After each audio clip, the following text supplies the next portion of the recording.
नमस्कार प्यारे बच्चों। मैं विजय। तो चलिए बच्चों, आज हम लोग अनुक्रम की अभिसारिता, पिछले क्लास में आपको मैंने अभिसारी अनुक्रम, अपसारी अनुक्रम, अनुक्रम की सीमा, ये सबका परिभाषा और कुछ क्वेश्चन बताया था।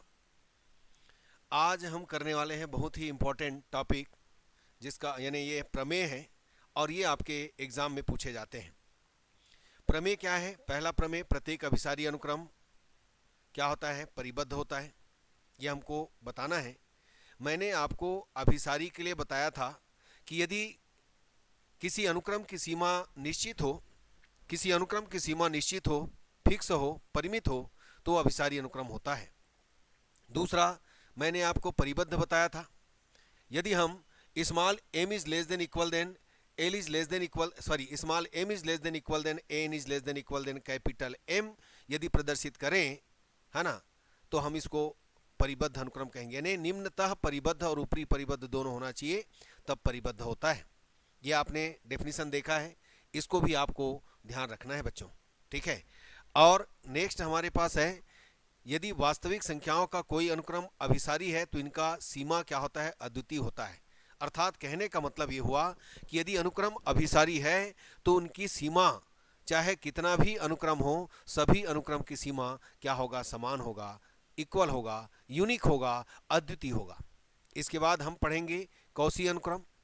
कौशी अनुक्रम की परिभाषा बताएंगे और ये बताएंगे कि प्रत्येक अभिसारी वास्तविक अनुक्रम एक कौशी अनुक्रम होता है। वास्तविक यानी अभिसारी अनुक्रम लेकर के हम कौशी अनुक्रम को भी बताएंगे। साथ में ये भी बताएंगे कि प्रत्येक कौशी अनुक्रम क्या होता है? परिबद्ध होता है, ठीक है। और लास्ट प्रमेय हमारा होगा, वास्तविक संख्याओं का कोई अनुक्रम अभिसारी होता है यदि और केवल यदि वह कौशी अनुक्रम है। इसमें आप बुल्जानो का वाइस्ट्रास प्रमेय, है ना, ये भी है ना, तो उसका भी हम उपयोग करेंगे। तो चलिए शुरुआत करते हैं। आज पूरा थ्योरम है, ठीक है। थ्योरम आप लोग को बोर लगता है, मुझे मालूम है, फिर भी कोशिश करेंगे कि बढ़िया से आपको समझ में आए, ठीक है बच्चों। तो चलिए आज की क्लास की शुरुआत करें। पहला थ्योरम हम लोग शुरुआत करते हैं। प्रत्येक अभिसारी अनुक्रम क्या होता है? परिबद्ध होता है। चलो ये देखिए, थ्योरम है, प्रमेय है। क्या बोला गया? प्रत्येक अभिसारी अनुक्रम परिबद्ध होता है। ये हमको क्या करना है? प्रूव करना है, ठीक है। प्रत्येक अभिसारी अनुक्रम परिबद्ध होता है। चलो इसको देखो, इसको प्रूव करें। क्या करेंगे भाई? देखिए, सबसे पहले आप यहां पर लोगे अभिसारी अनुक्रम और उसी अभिसारी अनुक्रम को परिबद्ध बताओगे। तो कैसे बताना होता है? सबसे पहले हम मानेंगे, मान लो a n is equal 1 to infinitive क्या है? अभिसारी अनुक्रम है,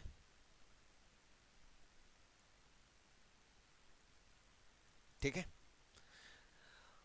तो हमको क्या सिद्ध करना है? परिबद्ध बताना है। अभिसारी अनुक्रम है, अर्थात इसका मतलब क्या समझो?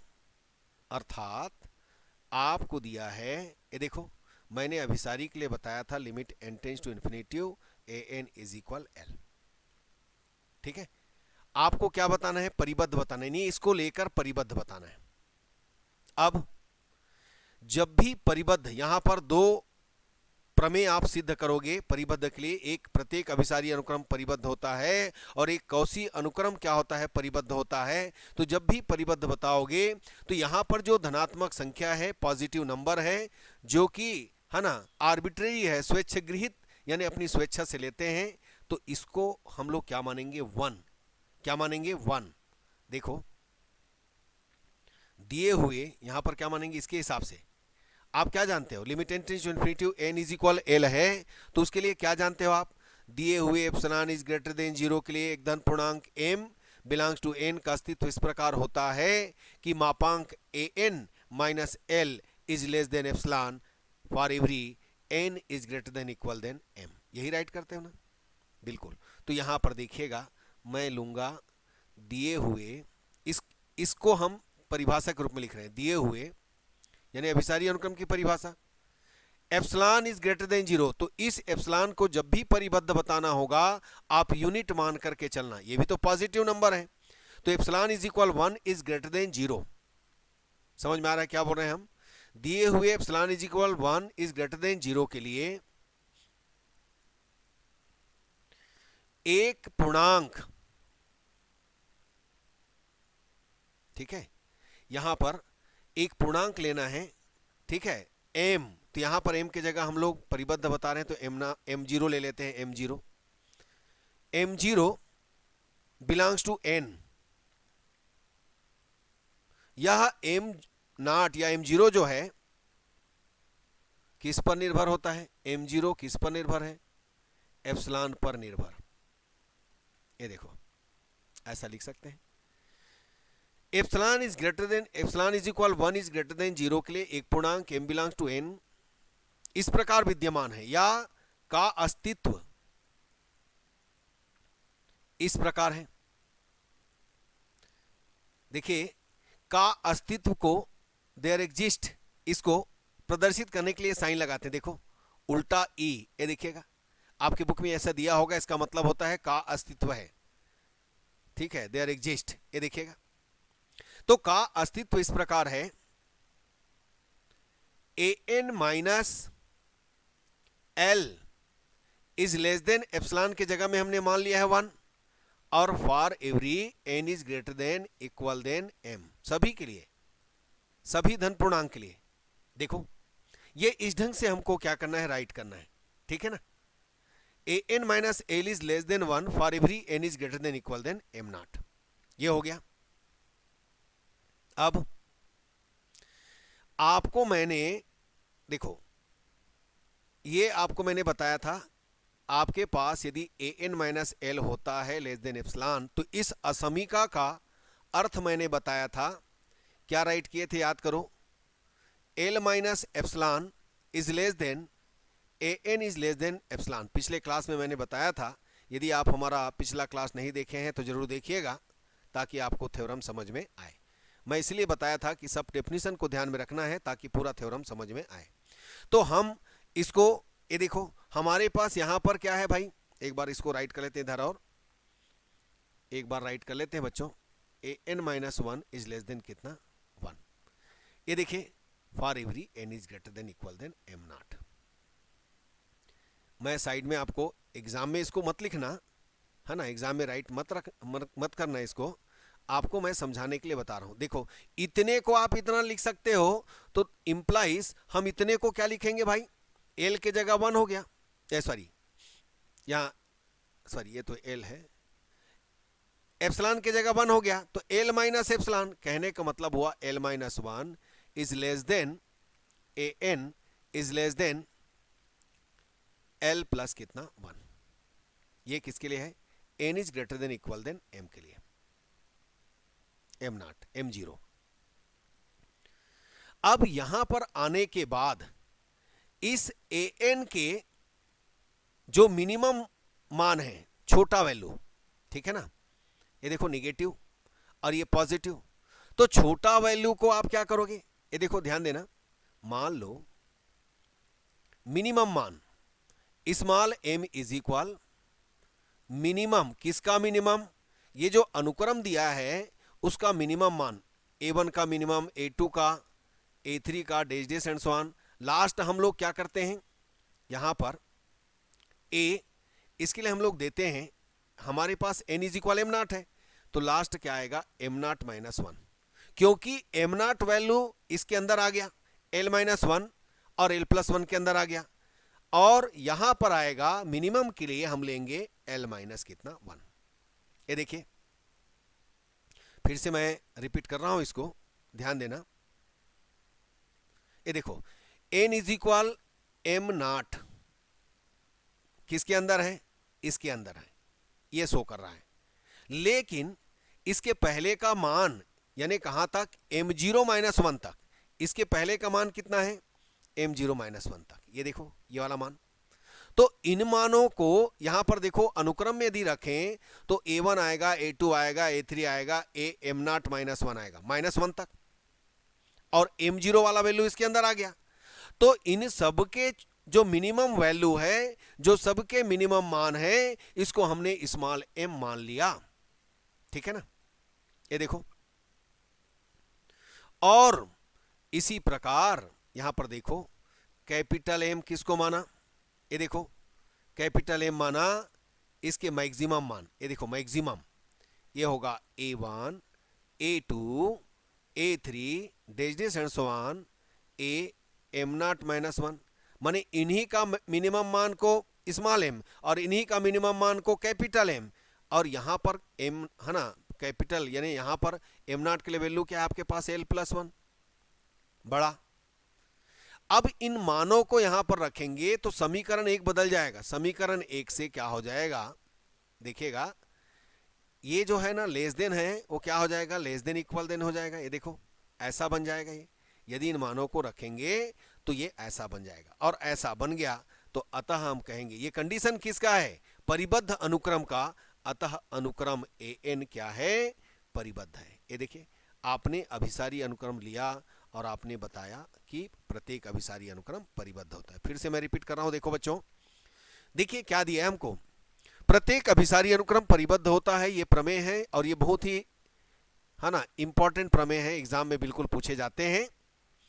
क्या बताया, मान लो an n is equal 1 to infinity अभिसारी अनुक्रम है।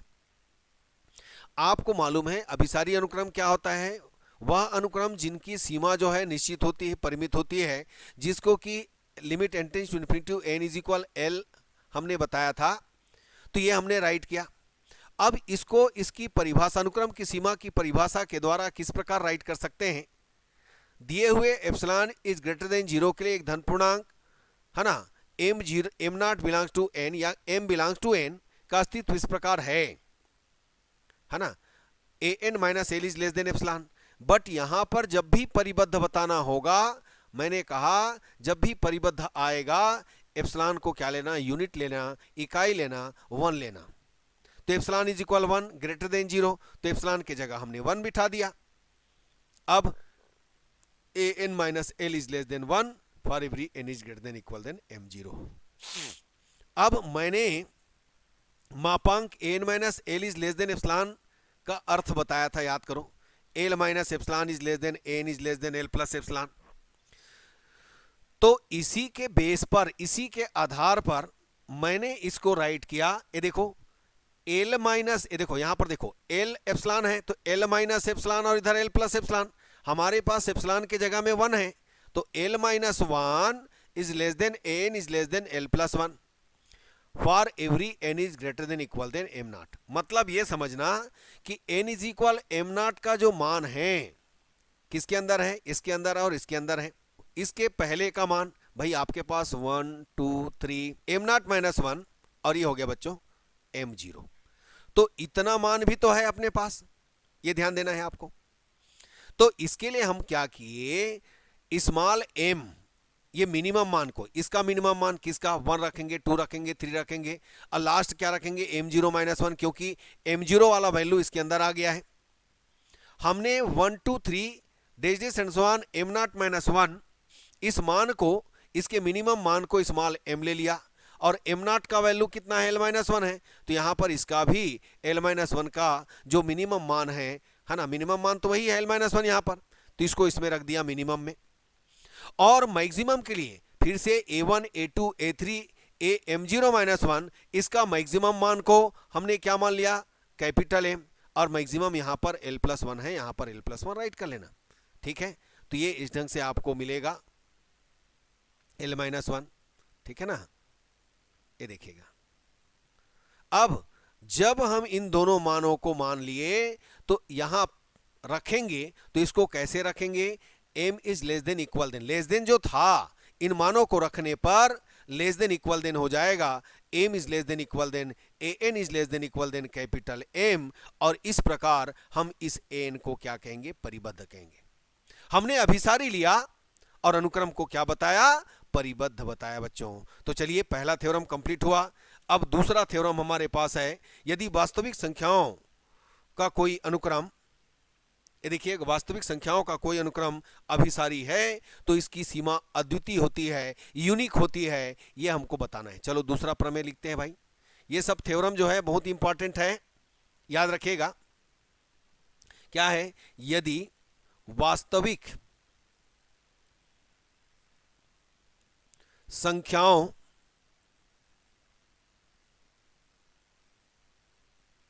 का कोई अनुक्रम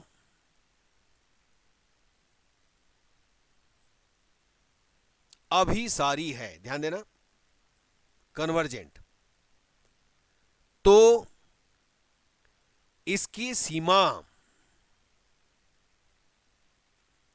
अद्वितीय, अद्वितीय मतलब उसके अलावा कोई भी ना हो, यूनिक है ना, यूनिक, उसके अलावा कोई दूसरा ना हो, यानी सबकी सीमा जो है आपस में क्या होगी? इक्वल, अद्वितीय है, इसकी सीमा अद्वितीय है। अद्वितीय का मतलब समझ रहे हो? यूनिक, यूनिक पीस ऐसा बोलते हैं ना, तो उसके अलावा कोई दूसरा नहीं, तो हमें अद्वितीय बताना है। यानी समझिए यहां पर आपको दिया है बच्चों, वास्तविक संख्याओं का कोई अनुक्रम अभिसारी है।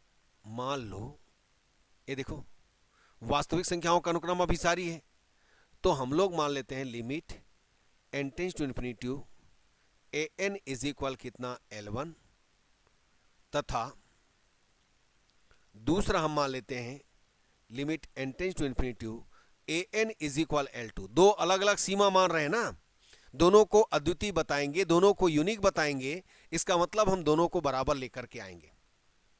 तो limit n tends to infinity n is equal L2 अभिसारी है, ये देखो अभिसारी है ना, फिक्स है, अभिसारी है, परिमित है तो अभिसारी है। तब हमें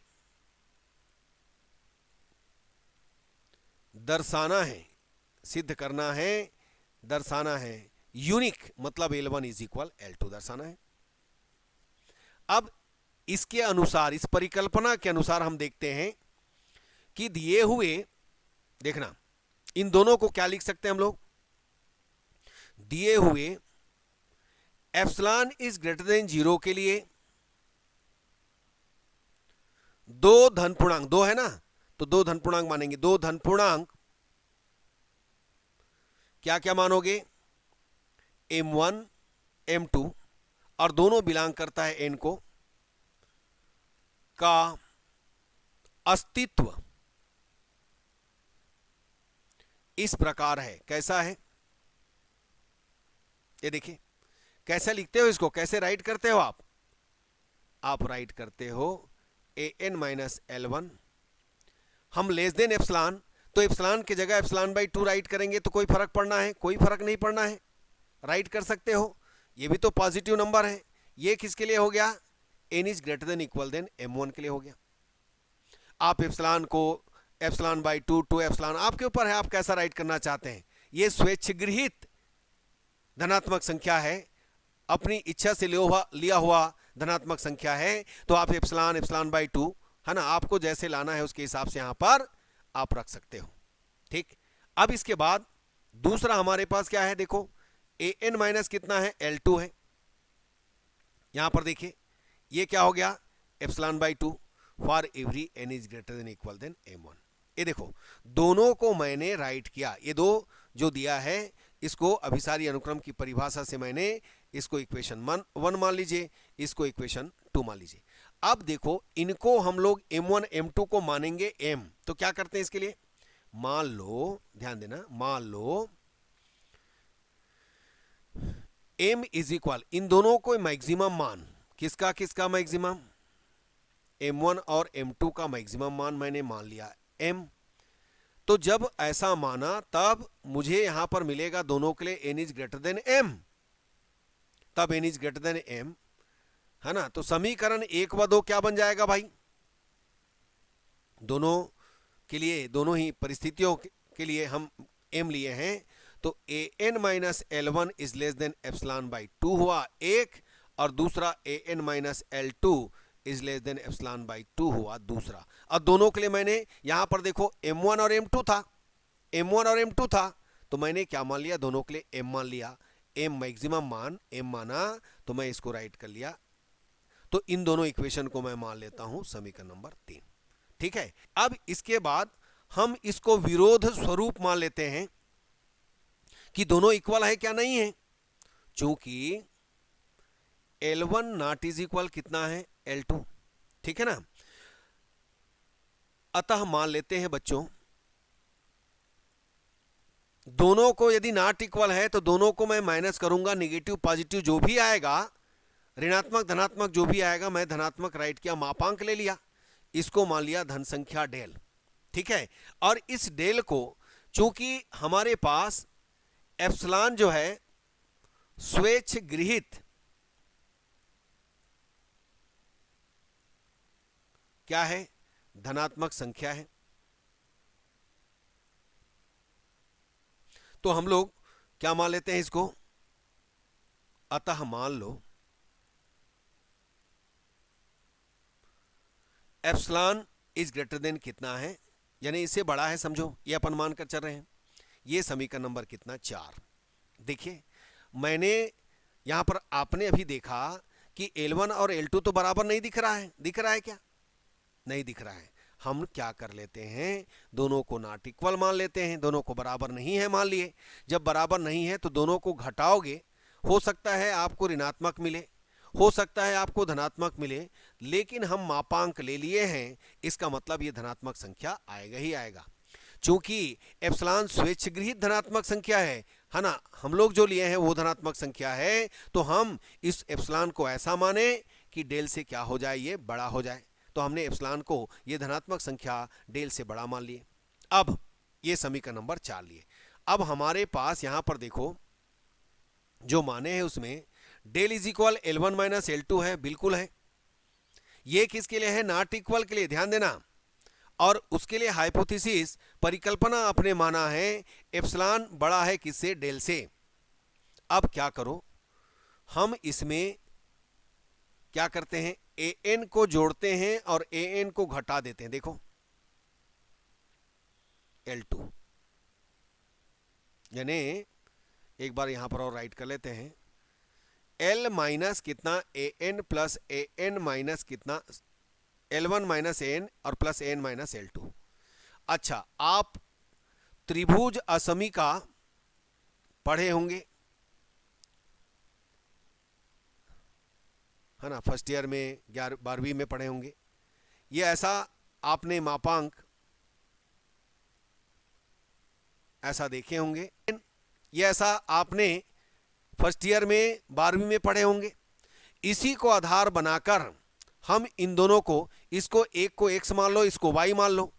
तो जब मैं इसको अलग करूंगा तो यहां पर लेस देन इक्वल देन लगाऊंगा और यहां पर राइट करूंगा अलग अलग L1 माइनस an और an माइनस L2। देखो अब ये मापांक है, तो मापांक में हम लोग क्या राइट कर सकते हैं, देखो मापांक है मतलब धनात्मक संख्या है। ठीक है, धनात्मक संख्या है, ये देखो लेस देन इक्वल देन, तो इसको क्या राइट कीजिएगा, यदि मैं इसको इधर कर दूं तो निगेटिव आएगा, निगेटिव है, और मापांक के अंदर निगेटिव क्या हो जाता है, पॉजिटिव। ये देखो, तो हम इसको ऐसा भी राइट कर सकते हैं। अब ये देखिएगा समीकरण 3 से, समीकरण 3 क्या है, देखो भाई, ये देखो समीकरण 3 हमने बनाया है, मापांक n minus L1 is less than epsilon by 2 और n minus L2 is less than epsilon by 2 for every n is greater than equal than m। तो इन दोनों के लिए हमारे पास देखो लेस देन और लेस देन जब दोनों होता है तो इसका मान इसमें रखते हैं तो हमेशा लेस देन ही एक्टिव होगा, इक्वल हट जाता है, याद रखना। आप इस वैल्यू को, छोटा वैल्यू को रख रहे हो, यानी लेस देन को रख रहे हो, तो यहां पर क्या हो जाएगा, इन दोनों में जब कभी लेस देन इक्वल देन रहेगा तो लेस देन ही एक्टिव होगा, याद रखना। तो मैं क्या कर रहा हूं, समीकरण 3 से इन दोनों का मान रख रहा हूं वहां पर। चलो रखते हैं, तो समीकरण 3 से हम मान रखेंगे तो यहां पर ये लेस देन इक्वल देन है, वो लेस देन हो जाएगा, एक्टिव कौन होगा, लेस देन। ठीक है यादव जी, और यहां पर एप्सिलॉन बाई 2 और यहां पर एप्सिलॉन बाई 2, ये किसके लिए आया, दोनों for every n is greater than equal than m के लिए। अब दोनों को जोड़िएगा तो जोड़ेंगे तो 2 एप्सिलॉन बाई 2 और इसका मतलब 2 से 2 कैंसल आपको मिल गया कितना, डेल एप्सिलॉन। यहां पर देखो epsilon epsilon is less than del है और यहां पर एप्सिलॉन ग्रेटर देन डेल है, जो समीकरण 4 का क्या कर रहा है, जो यानी आपको क्या मिला है यहां पर समझो, आपको मिला epsilon is greater than del, जो समीकरण 4 का क्या करता है, 4 का विरोध करता है, जो आपने माना है। अतः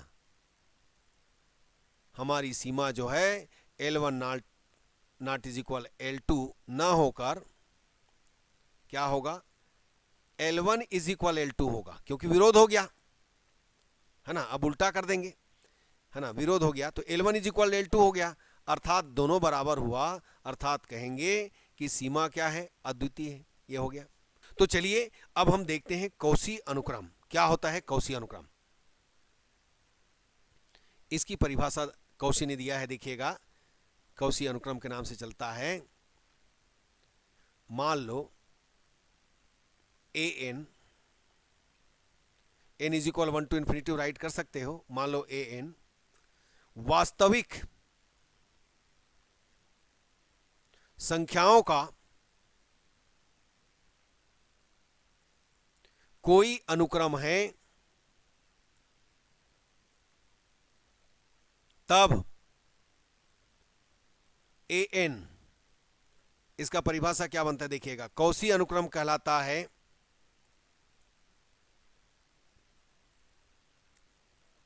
कब कहलाता है, यदि सेम वैसी है, दिए हुए एप्सिलॉन इज ग्रेटर देन 0 के लिए एक धन पूर्णांक, चूंकि यहां पर m और n लेते हैं तो यहां पर हम क्या करेंगे, धन पूर्णांक को m ना लेकर n नॉट ले लेंगे। एक धन पूर्णांक n0 बिलोंग्स टू n, जो एप्सिलॉन पर निर्भर, एक धन पूर्णांक n0 बिलोंग्स टू n का अस्तित्व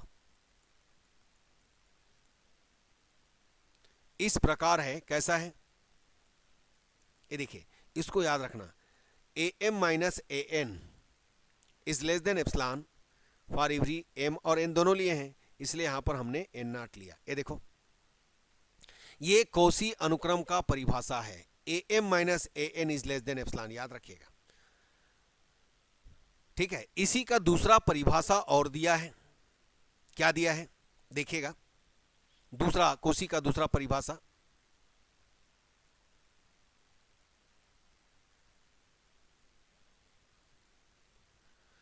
दिए हुए एप्सिलॉन इज ग्रेटर देन 0 के लिए एक धन पूर्णांक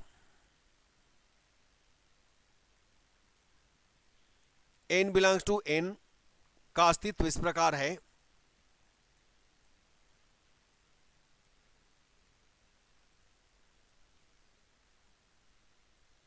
इसको m दे दो। अस्तित्व इस प्रकार है कि यहां पर लेते हैं an plus p minus an is less than कितना, epsilon for every n is greater than equal than m, और p दिया है तो p इज ग्रेटर देन 0। ये देखिए, कौशी ने दूसरा परिभाषा और दिया। ठीक है, कौशी ने दूसरा परिभाषा क्या दिया, देखो पहला परिभाषा इन्होंने क्या दिया, an एक वास्तविक संख्याओं का अनुक्रम है, तब an कौशी अनुक्रम कहलाएगा जब ऐसा प्रदर्शित करोगे आप, दिए हुए एप्सिलॉन इज ग्रेटर देन 0 के लिए एक धन पूर्णांक n not belongs to capital N का अस्तित्व इस प्रकार है कि मापांक n माइनस n is less than epsilon for every mn is greater than equal than n not.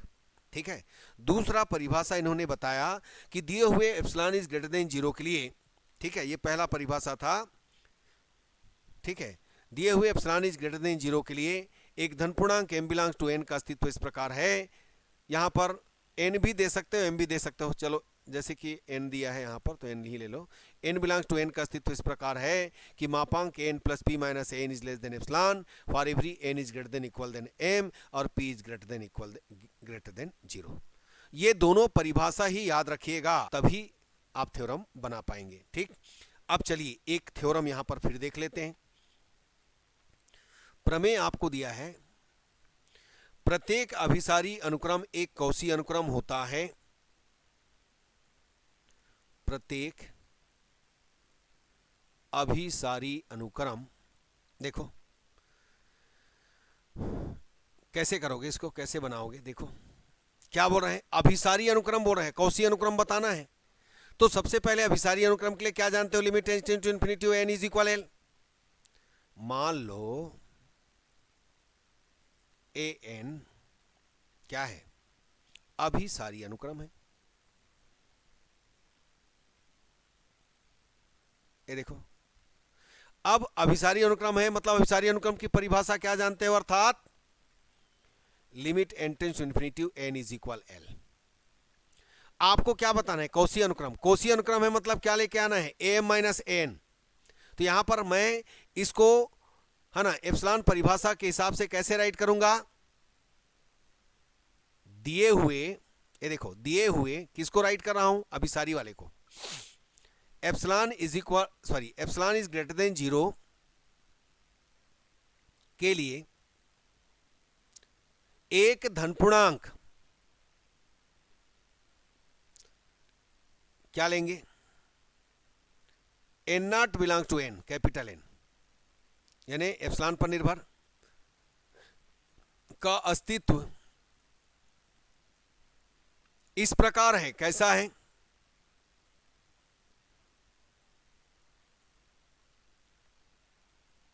इसको मान लेना ए के minus l is less than epsilon, और एप्सिलॉन की जगह एप्सिलॉन बाई 2 फॉर एवरी। बच्चों यहां पर देखो के भी मानोगे तो कोई फर्क नहीं पड़ना है, क्योंकि आपके पास अनुक्रम में A1 A2 dash and so on AK AN सब है।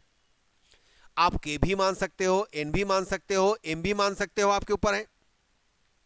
ठीक है, तो मैंने यहां पर क्या मान लिया, AK मान लिया, मतलब यहां पर एप्सिलॉन की जगह एप्सिलॉन बाई 2 माना, कोई फर्क नहीं पड़ना है, स्वेच्छागृहीत है। और इस तरीके से मैं के लिया तो k is greater than equal than क्या लूंगा, एन नॉट लूंगा। ठीक है, ये इस ढंग से आपको, तो ये किसका हुआ, अभिसारी अनुक्रम की परिभाषा हुआ, समीकरण नंबर 1। अब हमारे पास देखो, यदि हम लेते हैं m is greater than equal than n not, ये देखो जब आपके पास k बड़ा है बराबर है एन नॉट से, तो यहां पर AK लगा है, जब k के जगह आप m रखोगे तो आपके पास ये क्या हो जाएगा, m minus l is less than कितना हो जाएगा, एप्सिलॉन बाई 2। ये समीकरण नंबर 2। इसी प्रकार यदि हम इसके जगह k के जगह n डाल दें तब क्या हो जाएगा, an minus l is less then क्या हो जाएगा, एप्सिलॉन बाई 2। ये इक्वेशन नंबर कितना 3, ये दोनों हम ले सकते हैं। तो ये कहां से आया, अभिसारी अनुक्रम की परिभाषा से आया। अब देखो दोनों अलग अलग हो गया ना, तो m n is greater than equal than n not के लिए, अब दोनों को एक साथ डाल रहे हैं, देखिएगा एन नॉट के लिए मैं यहां पर लेता हूं a m minus a n, और इसमें मैं क्या करूं, एल जोड़ूं और एल घटाऊं, तो minus l plus L minus कितना हुआ, ए एन।